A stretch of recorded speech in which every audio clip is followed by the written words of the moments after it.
পূর্ব বর্ধমান জেলার পূর্বস্থলী ১ নম্বর ব্লকের অন্তর্গত আজ থেকে শুরু হলো জাহাননগরের গাছ মেলা। প্রত্যেক বছরের মতো এই বছরও মেলায় প্রচুর ভক্ত সমাগম লক্ষ্য করা গেল।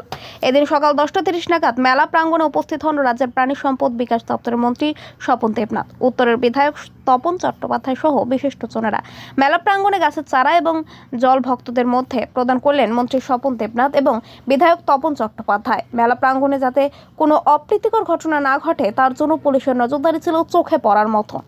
সৈয়দ আবু জাফরের রিপোর্ট, এসএন বাংলা। প্রায় 500 বছরের পুরনো চাঁদ সদাগর, এখানে চাঁদের মিল আছে। সেই চাঁদের মিল থেকে যখন এসেছিলেন এইখানেই প্রথম মনসা মায়ের পুজো দিয়েছিলেন, সেই কথিত আছে, আমরাও শুনে আসছি। এবং এখানে আমরাও যেটুকু জানি যে এই পুজো কবে শুরু হয়েছে এক্স্যাক্টলি কেউ বলতে পারবে। মেলাটা অফিসিয়ালি 3 দিন চলে, কিন্তু দোকানপাট প্রায় 15 দিন মতো থাকে। আজকে ভিড় মোটামুটি এর আগের বছরের তুলনায় একটু কম, কারণ ট্রেনের একটা সমস্যা আছে বলে একটু কম হয়েছে। হ্যাঁ, আগের বছর তুলনায় একটু কম। আগের বছর প্রায় 1-1.5 লাখ লোক আজকের দিনে পুজো দিতে এসেছিল। এবছর 1 লাখের ওপর।